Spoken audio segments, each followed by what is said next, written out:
Hello, everybody. Welcome to Back Talk. My name is Tina. I'm a pelvic floor therapist and mom of two. Today, I have my lovely friend, Des. We actually went to OT school together, and now she is also a pelvic floor OT, specializing in cycling. And I'll hand it off to you if you want to go ahead and introduce yourself. Yeah. Hi, Tina. It's cool to catch up with you. We were just talking a little bit No. before this, and I'm like, oh, are we recording? Like, maybe we should be. Like, I'm already diving into I know, stuff. I'm like, we're already doing some of the talking. Okay, let's hit record. Yeah.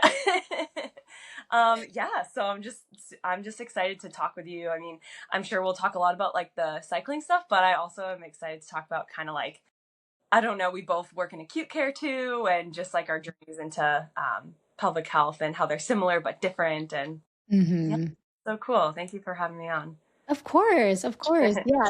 So we were briefly chatting about how pelvic health alone is a niche, and then like within that niche, there are so many other niches. Like, so I specialize in mostly pregnancy, postpartum, pelvic floor type of stuff. And there's also like pediatrics, there's men's pelvic health. And I think a lot of people don't realize that everybody has a pelvic floor and everyone can benefit from it. It's not just for pregnant and postpartum women and not just for like women going through menopause, which I think a lot of people know. People that know about pelvic floor rehab, they usually link it to women only and pregnancy postpartum only, but that's not true. So, if you Yeah. want to go ahead and talk about like what got you into, the pelvic floor realm and Yeah. what, yeah, kind of like your journey into it.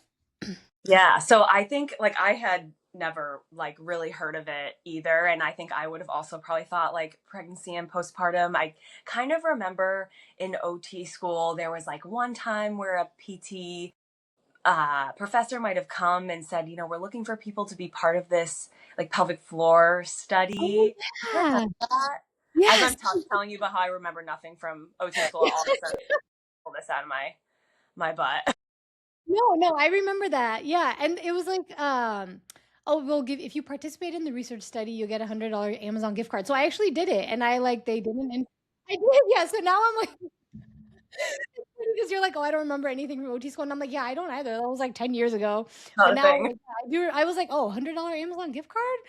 I was a broke college student, sure, sign me up. So that was my first experience, actually. Now that I'm remembering, to getting an internal assessment done on my own. So So you did get internals. I'm like, yeah. tell me what happened because I remember being like, I don't think I need that. Like, and I didn't even know if there was an internal assessment. I was just like, I don't think I want to do that. I don't see why I would do that. I don't think I connected it. Yeah, and I didn't have any sort of like pelvic floor bladder issues then because this was Yeah. obviously way before like kids or anything. Hmm. But yeah, they did a whole like internal. I really did not know what I was getting into. They were like, yeah, go ahead and go from the West End. And I was like, okay, granted, I was like, what, 22, 23 at the time. Like I did not know, but when they started doing it, I was like, oh, okay, this is pelvic floor. But that was like my first like kind of like opening to it. But even then, I still didn't really know what they were doing. Like Yeah. What I'm like, why did they do it? What did they find? What? I don't even know. I don't know. I literally don't know. I remember so they did that and then they had me do like they put a pad like they had me go to the bathroom. They're like, oh, wear this pad. And so I put the pad on and then they had me doing like a bunch of like running, jumping kind of things. And then they took the pad afterwards. So I was like, I think they were trying to see if there was any sort of like leakage and how many ounces and all that kind of stuff. Yeah. So yeah, I now it's all coming back. That was my only thing with, like, That's pelvic floor, interesting. though. I don't think we ever got a lecture on it, though. We never were like, No. "This is the Nope. pelvic floor musculature," anything like that. Yeah, yeah, yeah. No, no. So that was like my first, like I knew it was a thing, right? And when I was working, so my second job out of school, I was working in home health during the pandemic. Cool. Uh, and in Maine, everything's super rural. I was driving like 3, 4 hours a day in Oh the my car. gosh, So listening to yeah. a lot of podcasts. And I listened to a podcast, Sarah Lyons, OT Potential podcast. You could get like Oh, yeah. CE for listening to it. And it's also a great podcast. And Lindsay Vessel was a guest on her podcast, I don't know, in 2021 or something. Mhm. And I listened to her episode and I was like, what? Like, why am I not using this knowledge in my current job because, in home health, so many women and just like older adults, like with incontinence issues, they Mhm. can't get up fast enough from the chair. They're peeing in the chair. They're just like, so much like incontinence issues in the home that I was like, wow, like, wait, people don't just become incontinent as they get older. Like, I didn't know that was like a reversible thing. And just listening to her Yeah. talk, I was like, whoa. Plus, like, being like a raging feminist, I was like, so yeah, so we're not doing enough for women's health, and I want to be a part of that. Yes, you're like, "Sign me um, up." yeah, so I was just like so inspired by her, and then I followed Lindsay after that, and kind of just like had her emails all the time, and like how that goes. Like the more you get their Yeah. emails, the more you're learning, and I'm like, okay. And I think she had like one that went out that was like, the time is now, like sign up for my course, and I'm like, all right, yeah, this is the sign. And at that point, I was working in acute care because I had transitions Okay. out of home health, found a job at a hospital, which is really what I wanted. I Yeah. wanted to do acute care ever since I graduated because both my clinicals were in acute care, and like I just really wanted to be in that setting. Yeah. And so Yeah. I finally got my acute care job, and kind of like was really happy in that, and wasn't really looking to change anything about my job Yeah. situation. And then I ended up taking her OT Pioneers course. I think it was 2022, like maybe no, it was 2023. So like the spring of 2023, and was like, oh, like this is pretty cool. But I didn't feel like prepared enough to do anything with it afterwards. So Yeah. I did a couple of in services at work, being like, this is how we can implement this stuff in acute care. And, like, people don't have to be incontinent in bed, and like we could help them, and like the poop drives the pee, and all of those like sorts of things, and teaching my fellow colleagues about it, which I was like, I still am pretty like passionate about it because like acute care is my first love, so I use that stuff every day. Yes. um Yeah. yeah, so that was kind of my intro to it. And then I got another one of those emails like, I'm opening this level 1 pelvic health functional pelvic health practitioner certification course. Like, if you, sign up, you get, a discount, and you can take her like not level 2, but like the OT Pioneers and then OT Elevate. So it's like, Mm. for the colorectal stuff is her second course. And so I took the first one over again and the second one. And then after that, I was like, okay, like I get this stuff now, and like was able to Yeah. practice, internal like, assessments and all of that stuff. So I felt a lot more prepared after taking that. And I was like, wow, like I want to use this more like on the side, like on my own. Cause like Yeah. now I'm entering a world where like, okay, this might not be like all applicable to acute care anymore. Like I want to, use these skills. Mhm. But I Mhm. don't necessarily want to change my whole job. So that's where I was like, Right. okay, so now I guess the next step is opening a business. Yeah. Just like everything just, snowballs from there. So, um, Yeah. yeah. So then last year is when I was like, okay, apply for an LLC and like learn all of that stuff, which, as you know, is kind Which is of a like a world. whole other world. Yeah. Yeah, it's like a job in itself too. So I was like Yeah. so busy, opening all the things and setting up a website and blah blah blah. And Yeah. so that was really busy, like getting all that set up, and now everything's in place, and it's out like a year later, which is crazy. Yeah. And now I'm just starting to kind of like market and get clients and like find my niche within the niche, which turns out is biking. Like, who would have thought? But yeah, so I'm like pretty like intertwined in like the mountain bike community here in the greater Portland area. I bike a lot here, and we're part of a couple like women's group rides and close with a bike shop here. So that's kind of like how it's all kind of, I don't know, come together, which We're is coming together. cool. Oh, So I a very love that. long-winded way of telling my little story, and there's so much more to it, but that's Yeah. where we're at. Awesome. Awesome. Yeah. I feel like I resonate with so much of what you said. Like, so like for me too, when I graduated out of OT school, I wanted to do acute care.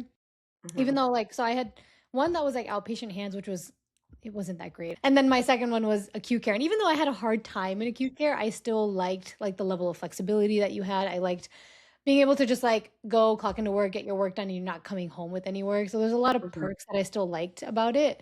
So I also wanted to get into acute care. And then like, nobody hires a new grad though in acute care. That's like, I don't know if you had that Exactly. same experience. Yeah. So Exactly. That's why do you think I was working in home health as a new grad? right. Oh my God. Yeah. So I got a job at a sniff and I was like, you know what, this is close enough for now. And then I tried a little bit of home health. It wasn't for me. I just didn't like the driving around and all that. But Yeah. anyways, yeah, and then I got my acute care job and I was like, oh, this is so much better. Like So, I liked just doing like the evals and then leaving, not coming home with any work. Not that I came home with work at a sniff, but um I like that people didn't stay for very long. Like I like just seeing people for a little bit and then they leave and do their thing mhm. or whatever. So a lot of perks in my opinion to acute care, and I'm sure you resonate with all of that too. Yeah. Yeah, And it's funny definitely. how OT is like not a lot of people know about what OT is, and then kind of like similar to how pelvic health is a niche, and then there's so many niches underneath it. I feel like OT is kind of similar. Like nobody knows what OT is, and then there's all these other different settings within OT that you can work in.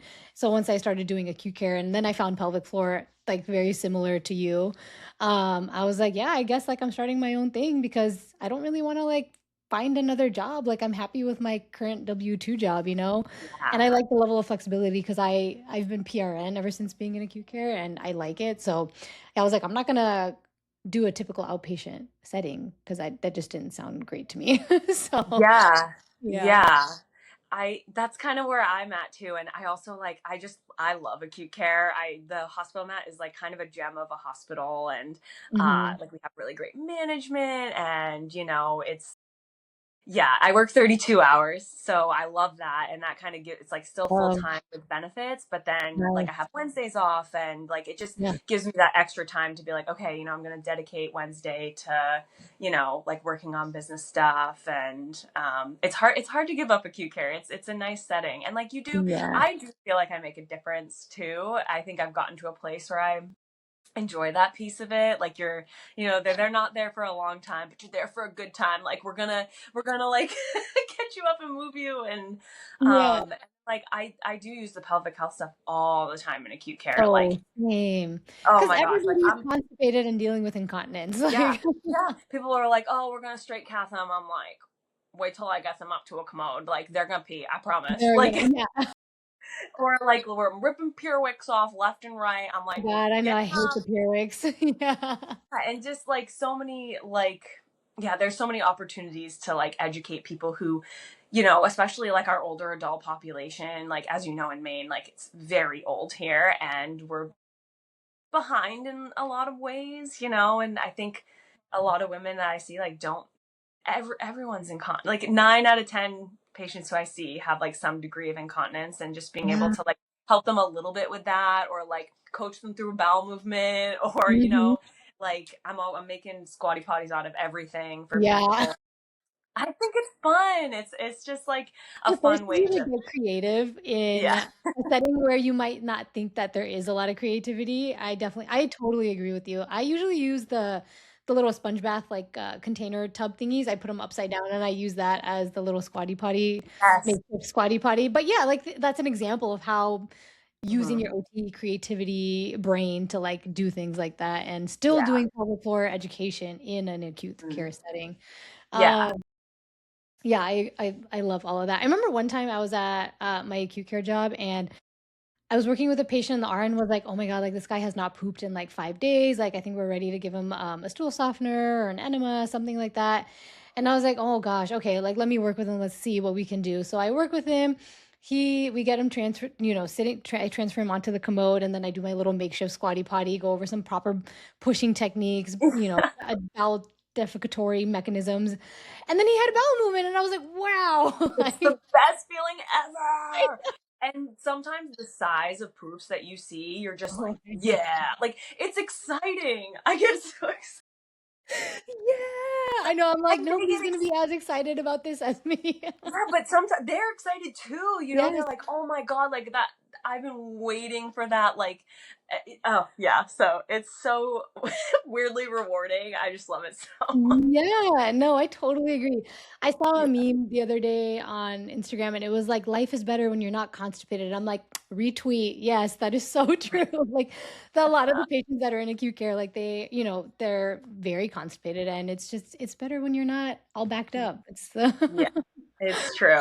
And so I think like not to like completely put the bike stuff on the back burner because I want to talk about it, but yeah, like I also like I think we were talking too about like maybe there's opportunity for nurse education, like whether it's yeah. for nurses themselves or like for them to like help their patients and just like there's like an education role I think that we have in the hospital and I don't know. I think there's a lot of opportunity there.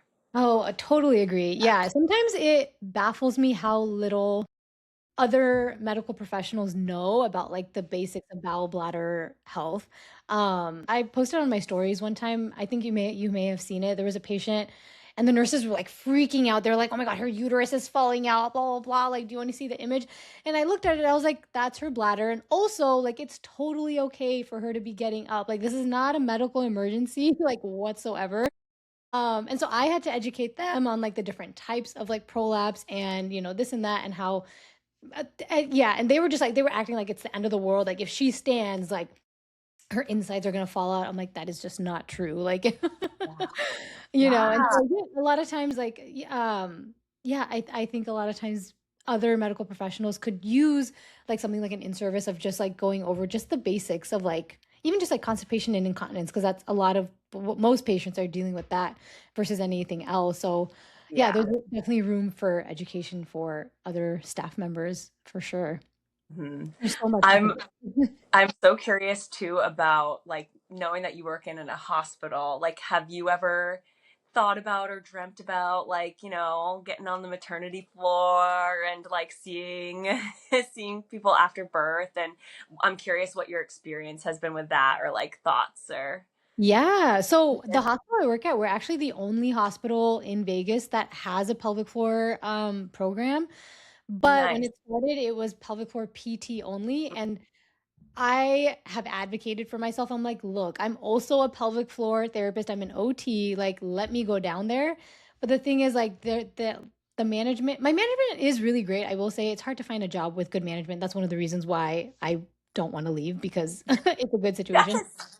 Although management is really great, they are kind of stuck in this like idea that it has to be PT just because when Mhm. it started, it was only PT, it was PT only. So like one part of me is like kind of like upset that I can't go down there, but also from a business perspective and like logistical perspective, I get it because they had already started it when it with it just being pelvic floor PT. Like I think it would take a lot of there's extra loops and holes that you have to like kind of go through to like add on OT. Right. Um, so like I get both sides. Yeah. So I have asked about it, but I'm also just PRN. So I think that's another thing too, is like they Yeah. can't really because my hours like are like all over the place really. Like I range anywhere between 8 to 25 hours. So if they like want to have me down there, but I'm only down there for like 1 day a week, then it's not like consistent enough. So I get both sides from a business perspective, like I get it, but I would love to go down there. Yeah. That is like the thing I'm most curious about is like how do you delegate that and like do you just send one or the other? Do you send both? Is that too much? Like it's just yeah. So Right. I think yeah, in my opinion, I feel like they should just make it pelvic floor rehab and then either PT or OT should go down there. right. Whoever has time. Whoever like has the education and wants Yeah, to. yeah, Um for sure. yeah, in my opinion, that's how it should be, but Yeah, whatever. cool. Yeah, it's a dream. It's a dream. It would be cool. It would be cool to add that stuff at Yeah, where I think it would be very valuable. I don't think we have anything like totally. that in Maine. So Oh, okay. Yeah, yeah. especially even like I feel like even starting out, like if it was a hospital just starting out, even just starting with just like C-sections and like high risk Mhm. pregnancies, like there's a lot Yeah, more justification for that versus all births. But yeah, I hope one day it's just standard. Like all hospitals have a pelvic floor therapist or a group of pelvic floor therapists that just get like all moms get the postpartum pelvic floor rehab after yeah, like on the floor because there's so much we can do. yeah. I agree. And like acute, yeah, like I said, like acute care is like it's like my first love. So it's like cool to like, you know, be able to add the pelvic floor stuff into acute care, and like seeing that would be cool. So it's a dream for sure. But Yeah, yeah. but for now I do the bike stuff. uh, Kind of tie back in Yeah, the that's good. bike stuff. So you mentioned how you have been a cyclist for a while now, and then you also kind of dealt with your own pelvic floor issues, and that's kind of what sparked your interest into getting into it. If you want to like Yeah. talk about that for a little bit. So I started mountain biking in probably 2018 when I went out west for my clinicals. I had just like a bike, and, you know, kind of learned to ride then and whatever, like wasn't going on very long rides, like didn't really know what I was doing. And Uh-huh. when I came back to Maine, I started, you know, biking more and more. And then, you know, mountain biking turns into, okay, like I'm going to try this gravel bike thing, which is kind of like a road bike, but with, you know, chunkier tires and Oh, long cool. rides. And that's kind of when I started noticing like this hurts.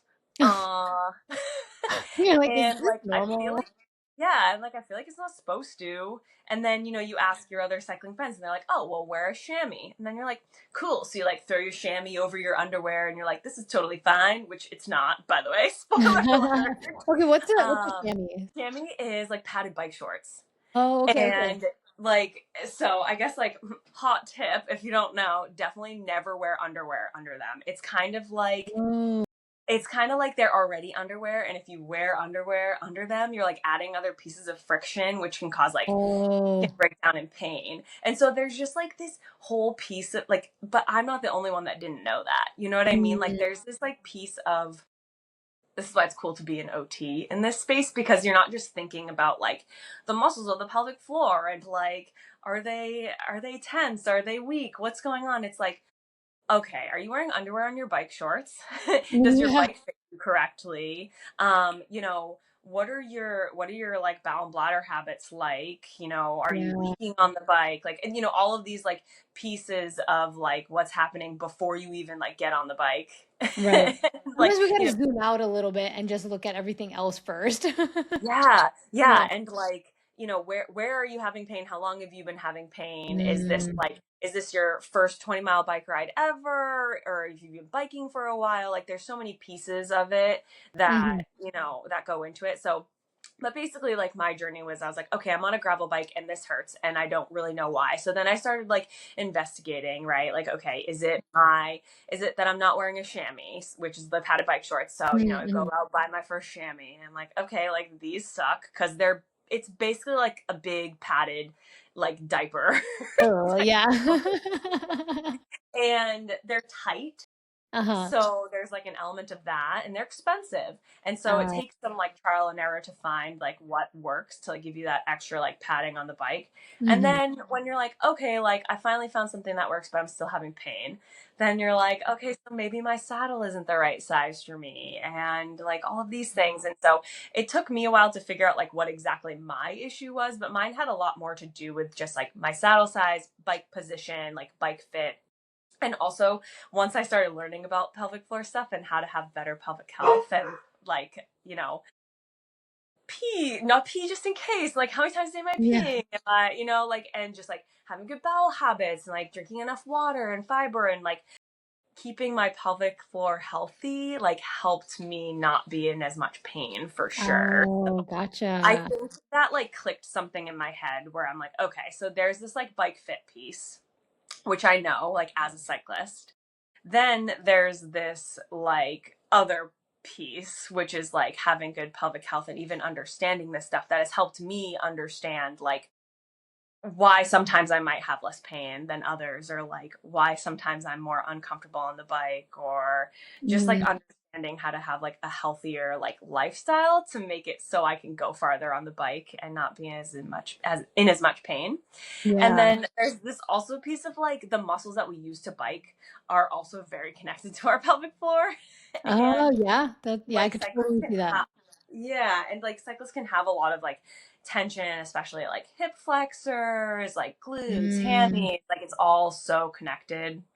um for me, like I know that I have a lot of like right hip pain. So I'm constantly trying to like work on my internal rotation, like, Mm. opening and lengthening and doing a lot of like 360-degree breathing, back opening stuff because you're so hunched over, Oh, there, yeah. yeah. So there's like there's, oh my God, there's so much. Oh I my feel like I'm just gosh. like babbling because I'm like, it's all so connected, It's but also there's, connected. Yeah. yeah. And I think like teaching the basics sometimes is like more valuable than not because from Mhm. my experience, like, yes, cyclists are coming to me, but they might not be coming to me like for the bike specifically, for like specific bike problems. They might just be coming to me because they know me from biking.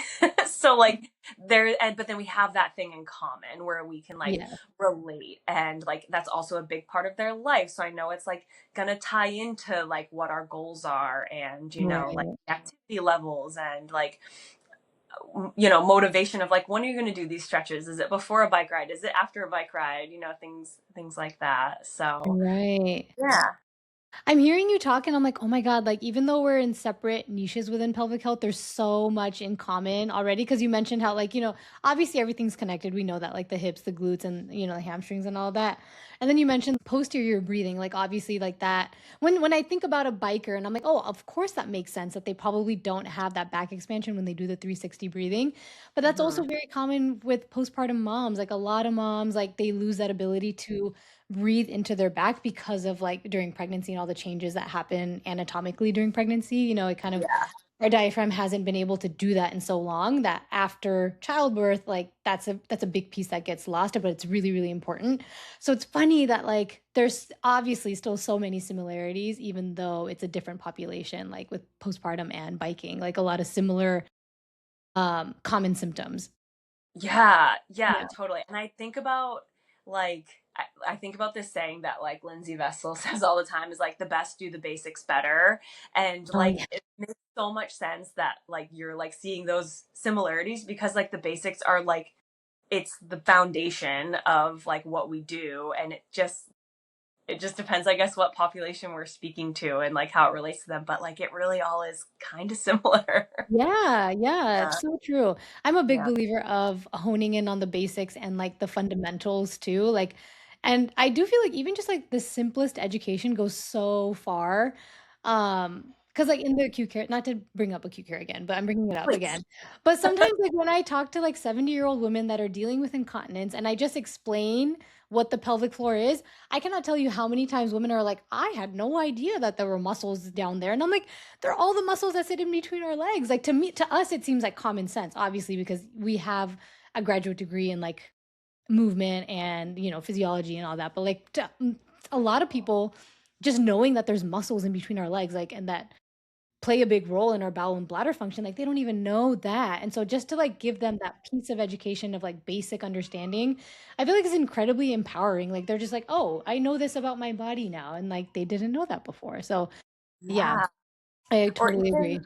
even that the muscles move, right? And it's kind of like, it's not a joint, but it does have like full range of motion, and like teaching that piece of things. Like I know right now it's so hot to be like, don't do Kegels or whatever. I don't Yeah, know. I'm trying to keep up with the social media stuff, but to be I honest, know. I delete Instagram like every other day. So, I don't blame like, you, dude. It's but yeah. but like, even so, I did a workshop recently for like a group of cyclists, which was so much fun. But like what I Mhm. realized, because I had so much stuff, I was like, I can't wait to delve into the bike fit stuff. But like the things that people wanted to know about was a Kegel versus a reverse Kegel. Like, what the heck does that matter? Why do we use Uh, squatty potties? And why is just in case peeing bad? That is like mostly what we talked about. And it was amazing because it's like, it's important to know like how the muscles move, because if we don't know that, and like how to keep like our bowel and bladder healthy, but like mhm.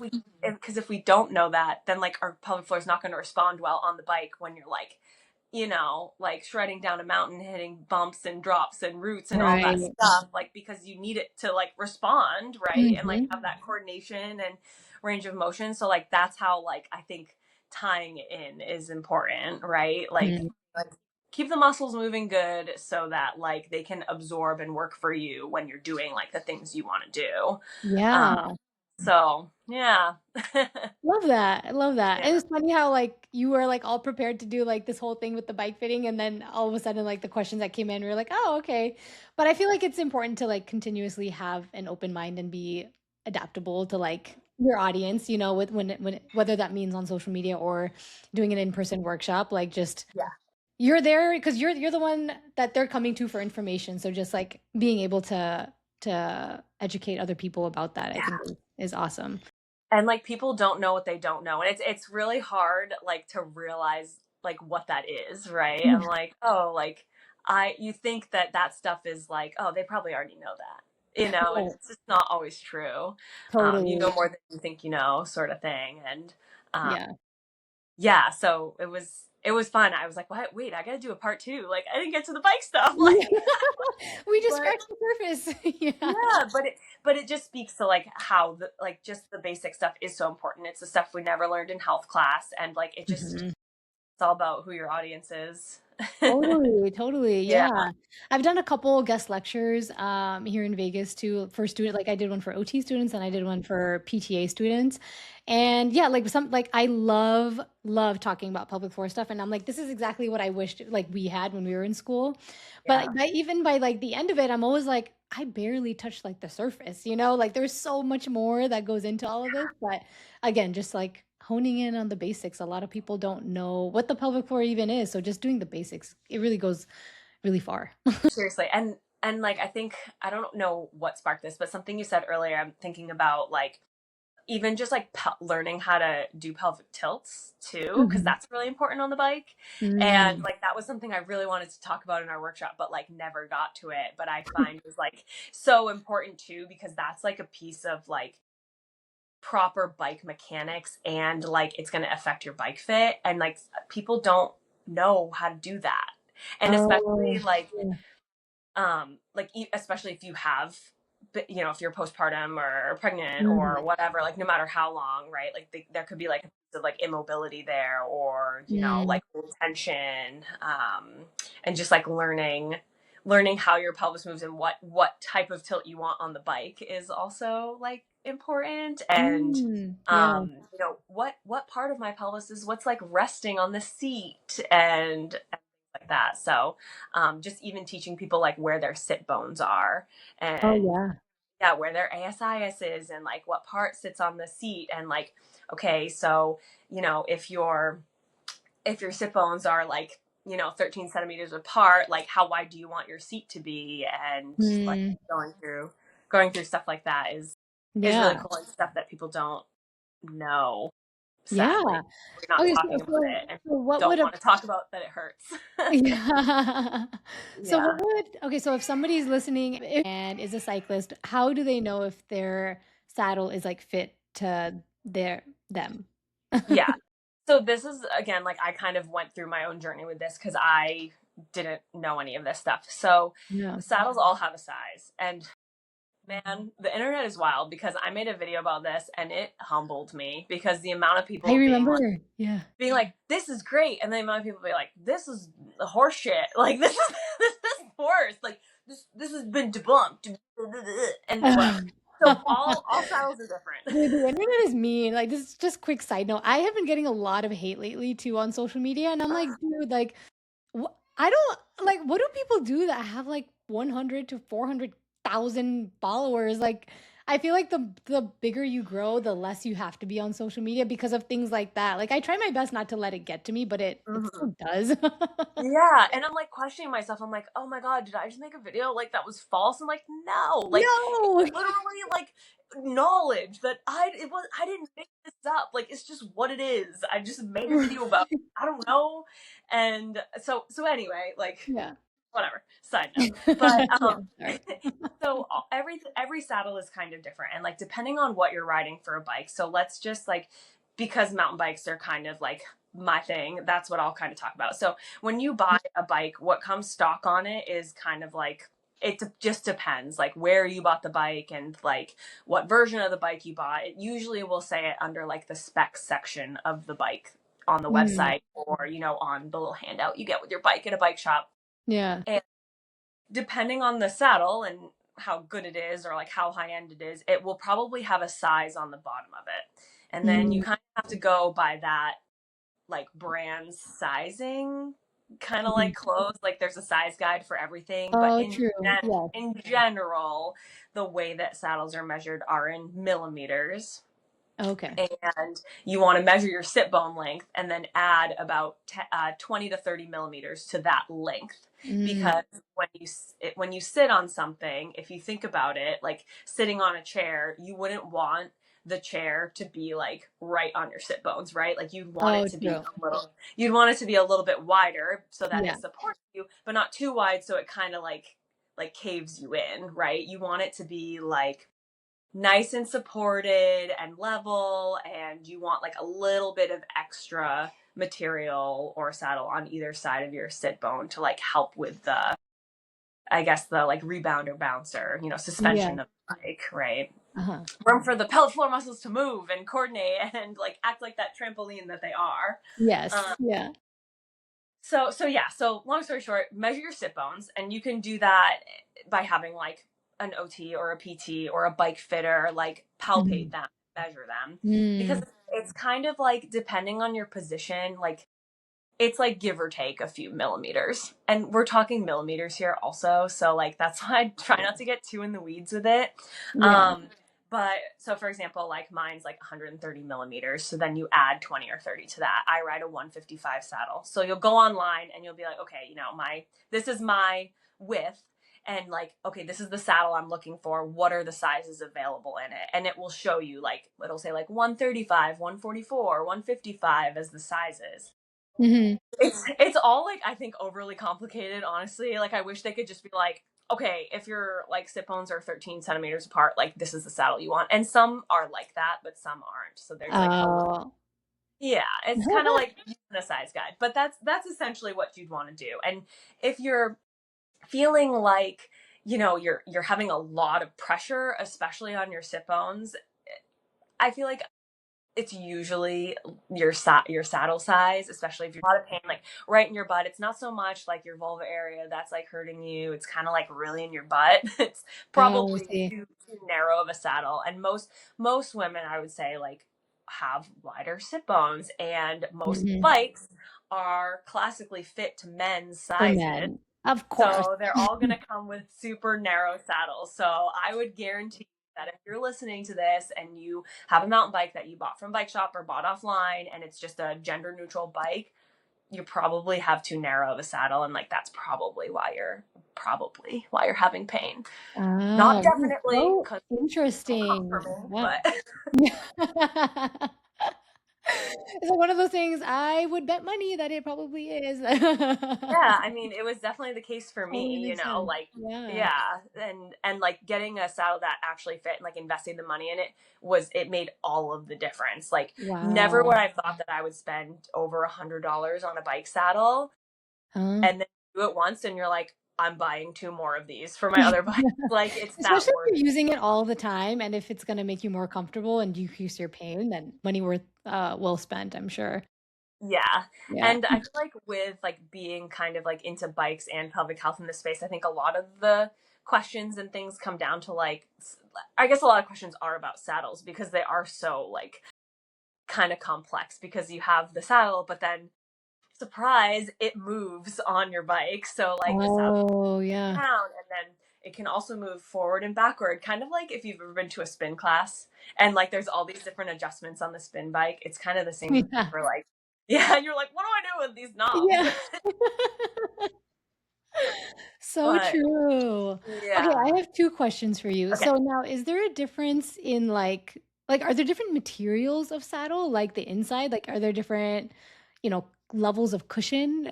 And yeah, second question, like, so you talk about like the width of the saddle. Now, what about like, is there something that we should know about the like the length. length of it? Yeah. Yeah. So that's kind of a tough question, because I think it just depends on like the saddle brand and like the, I guess, quality or like how high end the saddle that you're getting. I think, and like, I'm not a professional bike fitter, working on it, but like the nose of the saddle does play a little bit of a part. But like in general, like you don't want too long of a nose, but you also don't want it too short. So like there Right. is some discrepancy there, but as from my experience, that doesn't play a part in like when you're purchasing a saddle. Like it's not like this is the width of it and then this is the length. Yeah, Like yeah, it not as plays a big as little bit. like Plays the other part. Oh, okay. Yeah. I think for more like road saddles, like when you're leaning farther forward, they tend to be a little bit longer. I could be Okay. I'm not exactly sure of that, but Yeah, yeah. and then what was your other question? Like the material of Yes. yeah, are there Yeah, so that I think is probably more, in my opinion, a little bit more important because and mm. such a visual thing, so it's hard to explain on a podcast a little bit, but so okay, so let's think about your classic bike seat. You think about like, okay, so we have like narrow ones like on road bikes that are uncomfortable, and then you're like, oh yeah, what about those big cushion ones on the beach cruiser bike? So there's like, it's super cushioned and it's really wide and like it's kind of rounded on the top a little bit. So like there's that. So like the material is kind of rounded and cushy. And Mhm. then there's ones that kind of are more, flat and they have like different areas of like cushion. So, like the sides might be raised a little bit and then the middle might be kind of depressed, or there's saddles that have cutouts in the middle to like kind of provide extra like relief and like less pressure, especially upwards on like your vulva area. Oh, And okay. so there's that piece of things. Like, what is the material doing? Is it like rounding up? Is there a cutout? Is it kind of depressing down? So like the saddle I have it's it doesn't have a cutout, but it essentially does because the material in the middle, like kind of where your labia sit, is like squishier, and you can kind of like push it down a lot more, and it's not as raised as the rest of the saddle. So it kind of just creates like an area of offloading. Oh, interesting. Yeah, and Wow. I think like a common misconception is like, oh, like I want a gel seat, and I'm gonna put a gel cover over my saddle so that it Mm, doesn't hurt as much, and that can actually cause a lot more movement on the bike because a lot of those like gel covers or gel seats, like you're mhm. just moving around a lot more. It creates more opportunity Oh, like wiggling, and like some of those covers just move around, which can cause more friction, which can cause more pain because you want to be really stable. You don't want your hips to be like shifting up and down because then you're getting into like more hip pain and knee pain. mm, And so yeah, you want something like pretty sturdy, not super cushy, but a little bit of yeah. cush. Yeah, yeah, yeah. Oh, that's so um interesting. That makes total yeah. sense. Now, okay, another question for you. Is there like an ideal like saddle height to like where the bike bars are? Or like does that depend on like what kind of biking you're doing, like mountain biking or something else? Yeah. Yeah, it definitely depends. Like, so the question's kind of twofold. So like, okay, so is your seat high enough? And unfortunately, there's not like an easy way to do that. Like, I wish I could say, oh yeah, just lift your seat up to like hip height and then you're good. Like, hop on your bike. But it really depends on everyone's because everyone's inseam is different, right? Uh, So ideally, like when you're on the bike, you want your knee to have like a teeny tiny bit of like flexion. And let me get my numbers straight so that I don't like say the wrong thing. no, you're good. Yeah. But you don't want like full extension of your knee, and you also don't want your knee to be too bent, right? Because if your Okay. knee doesn't extend enough as you're pedaling, you can get a lot of like anterior knee pain. And if your Mm. knee is extending too much, you can get a lot of posterior knee pain. So you want like a Oh, slight yeah. knee when your foot is at the bottom of your pedal stroke. And Oh, that's how you know that your seat is at the right height.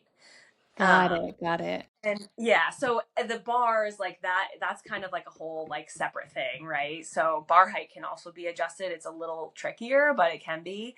And where your bars are like kind of depend on the kind of bike that you're riding. So like mountain bike, your bars are going to be a little bit higher. Gravel bike, you're a little lower. Road, you're usually a little more forward, a little more arrow. Mm. So yeah, Yeah. so you always want to start from the feet up when you're doing like any sort of like adjustment. Like, okay, where is my foot on the pedal? Am I wearing supportive shoes? And then you kind of like work your way up of like, okay, is the saddle at the right height? Am I too far forward? Am I too far back? And then you kind Mm. of look into like the handlebars. But there is a research study, I think it's called the Bar Sinister, that like looked at handlebar height and vulvar numbness, I believe, or perennial numbness in Interesting. female cyclists. And they found that I think they found the lower the bars, the more numbness was reported. But again, type of biking, and like it totally depends on so many other things. But it is interesting to think about, like, okay, the farther forward I'm leaning, like the more pressure that you're gonna have like upwards on your lady Right. bits. So Right. it, Right. yeah. Oh, that So makes sense. Yeah. there's so much to consider. And I Yeah. think that's like a big piece of why like bike fit is so important, and like why I'm like kind of pursuing that as well with this, because as I'm like diving more into this stuff, I'm realizing that like the bike fit plays a big role in like pain too. Mhm. Um, and I think a lot of like women especially are like afraid to just like walk into a bike shop and be like, hey, like I have a lot of pain down here, and Yeah. like wanting like, your local bike shop guy to like look at that is like Right. fine, because like there's so many people that like guys that work in like they're trained in this, they do it all the time, but it's like uncomfortable. And I think that having more female bike fitters is important, Yeah. and A definitely level of needed. extra comfort. Yeah. Yeah. Yeah. So like I'm just realizing how important all that stuff is. And so I'm working on that, and hopefully that'll be something I can, add to what I'm doing, because I don't feel like I know enough about it yet, and I'm like starting to learn a lot more, and like Yeah. hopefully gonna do my certification soon. So Well, I feel like you know so much. Like I'm so new to like all of this. I'm like, wow, my mind is just like blown. I was like, I had no idea that like all the different like types of materials for the saddle, and then like how that mhm. like and then what you mentioned too with like the knee extension, like what the ideal positioning of that is when you're biking and how that relates to the handlebars and this and that. And then yeah, I'm just like I'm amazed. I think you know so much. Like you're definitely an expert in this Oh gosh, field. but anyone who's listening to this that's like a bike fitter, just like be easy on me, because I don't know what I'm talking about yet. I know a little bit just from riding and knowing what I know so far from what I've learned in the Yeah. courses that I've taken. But what kind of bike do you ride, Tina? I'm not a cyclist. Like I don't ride a bike. I don't even have one. So this just shows like how like far removed I am with like any sort of cycling. That's why I'm Yeah, like, this is amazing. Wow, this makes yeah. sense. That's so funny. Oh, yeah, there's so much to play around with on the bike, and that's another reason why I think it's exciting to be an OT, because it's kind of like adaptive equipment.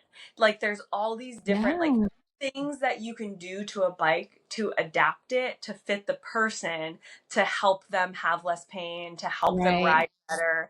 And like it's just like, pelvic health is like my vehicle of how I kind of got Yeah. to that, and like why I think it matters. So I'm like excited for that piece of things to be an OT versus a PT, because a lot of PTs are bike fitters. I don't know of any OTs. If you're out Okay. there, DM me. I want to talk to you. I have questions for any OT bike fitters.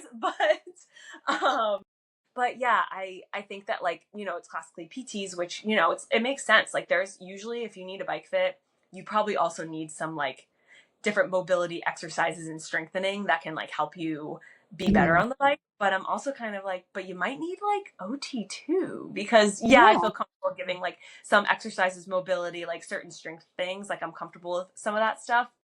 But also like, how are we going to adapt your bike, and like how am I going to teach you to learn how to adjust your own saddle and like play around with it, and like how can I give people more autonomy to I teach you how to kind of I fit your bike to you, but I also teach you how to mess around with things to like Yeah. feel like you understand, like, okay, today this is not feeling right. Like, how do I adjust this? And Yeah. like giving people more, yeah, more power over that, and feeling Yeah. empowered. They can like, I know how to like adjust this piece of my bike, which is very empowering as someone who, learned how to mountain bike. Like learning how to like tune up your bike and fix it is very, very empowering, because Oh, it's that's like, amazing. You're like, I did yeah, that. yeah, exactly. Exactly. Like I don't need to bring it to, a bike shop for this little thing. Like, yes, bring it to the bike shop for like your tune up and mechanicals, but like, being able to adjust certain things on it to like fit you better and feel better, I think is important. And being an OT, that's what we do. We teach people how to do the thing, right? Yeah, So yeah, I love that. We need more OTs in the pelvic floor space in general, but and regardless of what niche.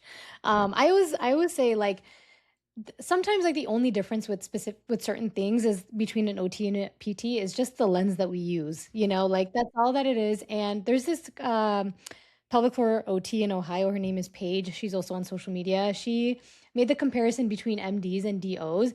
And I remember she posted it on her stories one time and it has just stuck with me. I use that comparison all the time. It's such a good one because like, yes, MDs and DOs are both physicians. DO, like they both are doctors. They just had a different type of schooling. DOs tend to be a little bit more holistic. MDs, are their standard physician. But like they do and prescribe the same things. And I feel like a lot of times when it comes to PT and OT, and for you when it comes to bike fitting, it's just the lens that we use to treat people and do the bike fitting or whatever, it's yeah. not necessarily like that drastic of a difference. We're both rehab professionals at the end of the day anyway, so. Right.